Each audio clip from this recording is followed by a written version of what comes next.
안녕하세요. 책 읽는 시간 15분입니다. 오늘 제가 읽어드릴 책은 2050 거주불능 지구고요. 저자는 데이비드 월러스 웰즈, 출판사는 추수밭입니다. 이 책은 4개의 부로 구성되어 있습니다.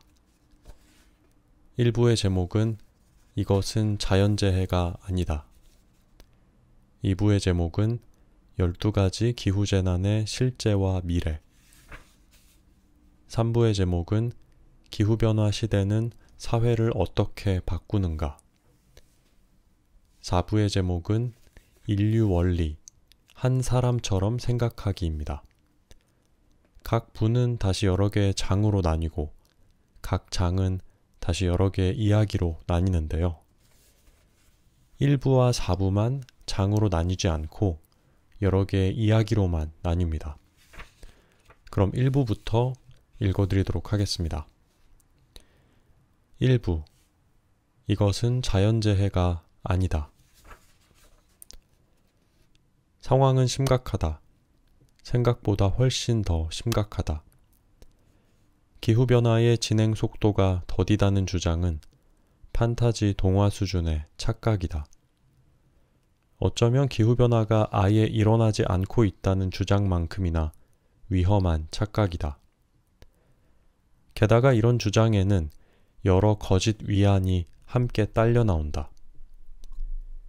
지구온난화가 저기 외딴 북극에서나 펼쳐지는 이야기라느니 엄밀히는 해수면이나 해안선과 관련된 문제일 뿐 지구 모든 생물에 영향을 미치는 광범위한 문제는 아니라느니 자연세계가 직면한 위기일 뿐 인류의 위기는 아니라느니 오늘날 인간은 자연과 분리되어 있으며 자연에 둘러싸이거나 압도당하면서 살아가는 게 아니라 어떤 식으로든 자연 너머에 살고 있거나 적어도 자연의 영향력을 차단하며 살아가고 있다느니 경제적 풍요가 지구온난화의 공격을 막아주리라느니 지속적인 경제 성장을 위해서는 화석 연료를 사용할 수밖에 없다느니 경제가 성장하고 그로 인해 기술이 발전하면 환경 재난을 피할 길을 무조건 찾으리라느니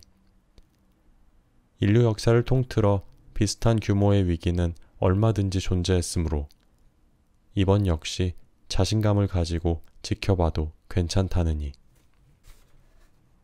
이 가운데 어떤 주장도 진실이 아니다. 우선 기후변화의 속도부터 생각해보자. 오늘날 우리가 겪고 있는 위기를 제외하면 여태까지 지구는 총 5차례의 대멸종 사태를 겪었다. 매번 화석 기록을 싹 쓸어버릴 만큼 철저하게 이루어졌다는 점에서 진화적으로는 리셋 버튼 역할을 했다고 할 수 있다. 지구의 개통수는 마치 허파에 혈액이 들어왔다 나갔다 하듯이 일정한 간격으로 확장과 붕괴를 반복해왔다. 4억 5천만 년 전에는 86%의 종이 소멸했다. 그로부터 7천만 년 뒤에 75%가 소멸했다. 1억 2,500만 년 뒤에는 96%가 소멸했다. 5천만 년 뒤에는 80%가 소멸했다. 마지막으로 1억 3,500만 년 뒤에는 다시 75%가 소멸했다.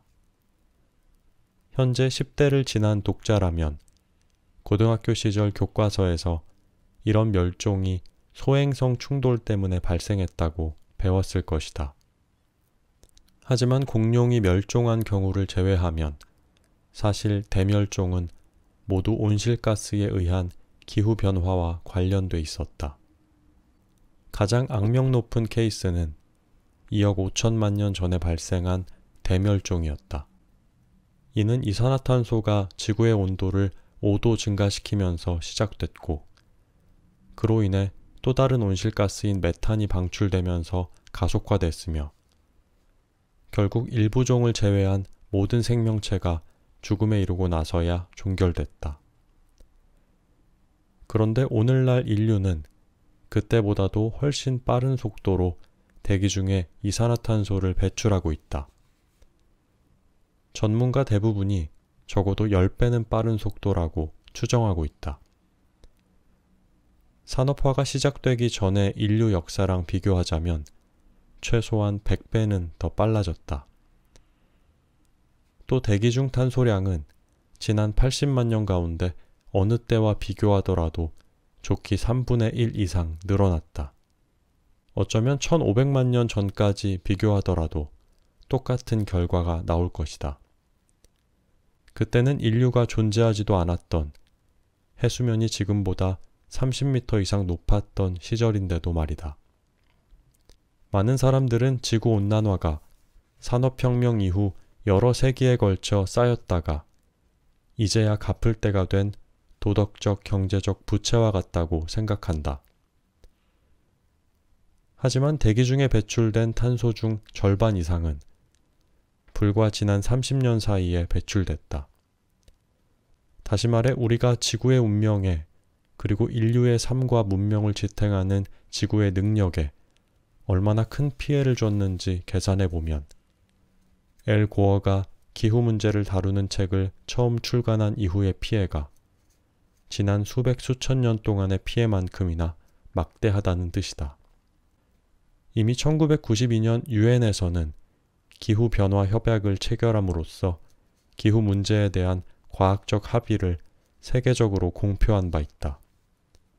결국 우리는 기후변화 문제를 인지하고 나서도 문제를 몰랐을 때만큼이나 지구를 파괴해온 것이다. 물론 구약 성경의 원죄가 후손의 후손까지 대물림되듯이 지구온난화 문제 역시 여러 세기에 걸쳐 펼쳐지는 장대한 도덕적 서사라고 생각할 수 있다. 어쨌든 도화선에 불이 붙은 것은 18세기 영국에서 화석 연료를 태우기 시작했을 때부터이기 때문이다. 하지만 이는 오늘날을 살아가는 우리에게서 죄책감을 덜어내기 위해 문제의 원인을 부당하게도 역사 속 악행으로 돌리려는 꾸며낸 이야기에 불과하다.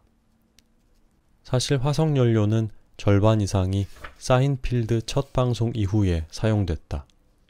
2차 세계대전이 끝난 시점 이후로 계산하면 수치는 약 85%까지 올라간다. 지구온난화를 인류가 산업시대 전체에 걸쳐 자기 파멸을 향해 달려가는 이야기라고 생각했는데 실상은 한 세대가 겪는 이야기에 불과했던 것이다.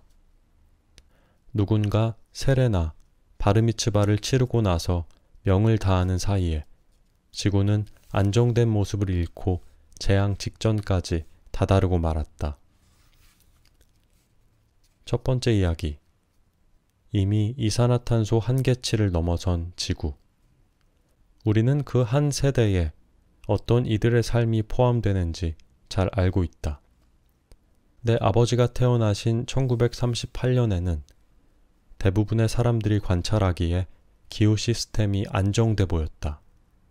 당시 과학자들은 이미 70에서 80년 전부터 온실 효과가 무엇인지, 나무, 석탄, 석유를 태울 때 나오는 탄소가 어떻게 지구를 뜨겁게 만들고 균형을 파괴할 수 있는지 이해하고 있었다.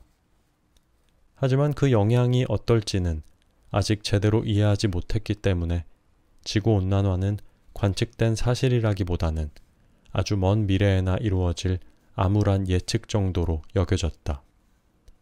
파리 기후협약이 절박함 속에 채택된 지 몇 주 후 아버지가 돌아가신 2016년에는 기후 시스템이 파멸을 향해 기울어지고 있었다. 근대 산업의 포악한 실체를 확인한 환경학자들이 절대 넘지 말라고 오래전부터 그어놓은 새빨간 선, 즉 이산화탄소 농도 한계선을 넘어서고 있었다. 물론 그 뒤로도 인류는 멈추지 않았다. 불과 2년 뒤 이산화탄소 농도는 월 평균 411ppm에 도달했다. 공기 중에는 늘어난 탄소만큼이나 죄의식 역시 퍼져나갔다. 하지만 그럼에도 우리는 애써 죄의식을 외면하려고 했다. 한 세대에는 우리 어머니의 인생도 들어가 있다.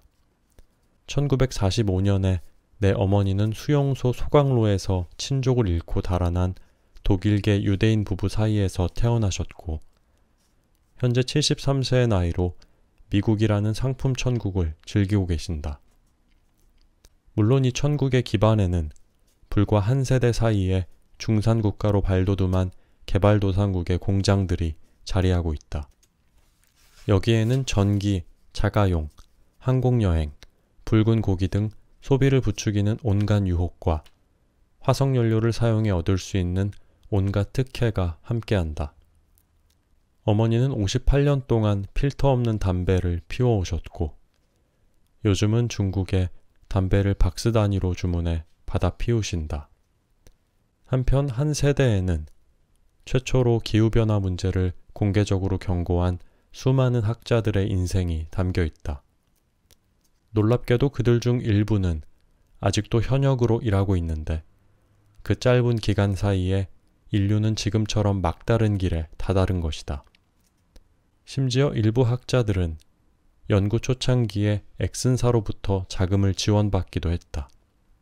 엑슨사는 지금까지 이어져 온 탄소 배출 관행에 책임이 있다는 이유로 현재 수많은 소송을 제기당하고 있으며 기존 화석연료 사용 방침에 아무런 변화가 없다면 21세기가 끝날 때까지 지구상의 여러 지역을 인간이 거주할 수 없는 환경으로 바꿔놓는 데에 기여하게 될 것이다. 우리가 너무나도 태평하게 달려가고 있는 길이 바로 이와 같다. 2100년까지 기온이 섭씨 4도 이상 증가한다는 현실을 향해 질주하고 있는 것이다. 일부 추산에 따르면 기온이 4도 오르는 경우 아프리카, 호주, 미국, 남아메리카의 파타고니아 북부 지역, 아시아의 시베리아 남부 지역이 직접적인 열기와 사막화, 홍수로 인해 사람이 거주할 수 없는 곳으로 바뀐다고 한다. 이 지역들이 사람이 살기 힘든 환경으로 바뀔 것은 틀림없는 사실이며 그 밖에 얼마나 많은 지역이 같은 처지를 겪을지가 남은 문제다. 이는 우리가 나아가게 될 길이자 우리에게 주어진 기준점이다. 지구가 기후재난 사태 직전까지 다다르는데 한 세대가 걸렸다면 재난을 헤쳐나갈 책임 역시 다음 한 세대에게 달렸다는 말이다. 우리는 그 다음 세대가 누구인지도 정확히 알고 있다. 바로 우리 세대다. 두 번째 이야기. 자연재해가 아닌 대량 학살의 위기. 나는 환경론자는 아니다. 스스로를 딱히 자연 친화적인 사람이라고 생각하지도 않는다. 평생 도시에서 살았고 공장에서 만들어지는 전자제품을 즐겨 사용하지만 산업 공급망이 어떤 식으로 이루어져 있는지 이따금 생각해 보는 게 전부다. 캠핑은 적어도 자의로는 가본 적이 없으며 물과 공기를 맑고 깨끗하게 유지하는 게 좋은 태도라고는 생각했으나 경제가 성장하려면 자연에 대가가 따를 수밖에 없다는 전제 역시 받아들이고 있었다. 게다가 생각해보면 많은 경우 성장 쪽에 손을 들어주고는 했다. 직접 소를 잡아다가 햄버거를 만들어 먹을 생각은 없지만 그렇다고 채식주의자로 살 생각도 없다. 인간을 다른 동물로부터 윤리적으로 구별하는 게 전혀 복잡한 문제가 아니라고 생각하기 때문에 먹이사슬 꼭대기에 위치한 우리가 스스로의 지위를 마음껏 과시하지 못할 이유도 없다고 생각한다. 오히려 여성이나 유색인종 입장에서 보면 백인 남성들이 법적 인격을 독점하던 행태를 깨부순 지 불과 한두 세대밖에 지나지 않은 시점에 침팬지나 문어한테까지 인권 비슷한 법적 권리를 보장하자는 논의가 나오고 있다는 사실이 불쾌하게 느껴진다. 이런 측면에서 나는 끔찍한 결과를 앞두고는 안일하게 기후변화를 외면해온 여느 미국인과 다르지 않다. 인류 역사상 최대의 위협일 뿐만 아니라 종류나 규모 면에서도 완전히 차원이 다른 위협인데도 말이다. 기후변화는 인류 전체를 아우르는 위기가 될 것이다. 몇 년 전부터 나는 기후변화와 관련된 이야기를 수집하기 시작했다.